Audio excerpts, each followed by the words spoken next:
এই তুই সকাল সকাল উঠেই খাবারগুলো গিফটেছস হ্যাঁ? এদিকে বাসার মতো কিচ্ছু নাই। এই তুই কি মনে করছিস আমি আমার বাপের বাড়ি থেকে না তোর খালি খাওয়ামু? হ্যাঁ, এত সস্তা না। তুমি এগুলো কি বলতেছো নদী? তোর ভাব সাব দেখে তো মনে হয় যে তুই আগামী 30 বছর অন্যের টাকায় চলবি। আর আমি কি বলি তুই এটা বুঝোস না? না আমি তো চেষ্টা করছি নদী। আমার হইছে যত জ্বালা, আর ভাল লাগে না।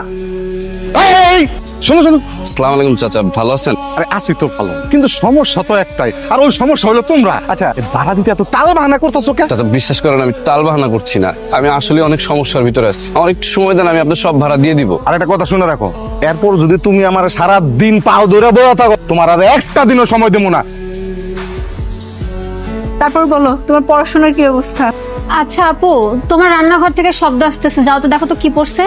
হ্যাঁ হ্যাঁ, তোমার বুদ্ধি কি লোপ পেয়েছে? যাও নাস্তার ব্যবস্থা করো। বাসায় তো নাস্তা দেবার মতো তেমন কিছু নেই। কি আর বলবো, আমার এখানে আসার আগে ভাবা উচিত ছিল যে আমি কার বাসায় যাচ্ছি। একটা ছোট লোক যে কিনা আমার বাবার পয়সায় খায়, আমি তার বাসায় নাস্তার অপেক্ষা করছি। আমি চলে যাচ্ছি, তুমি তোমার বেকার জামাইকে নিয়ে সুখে থাকো।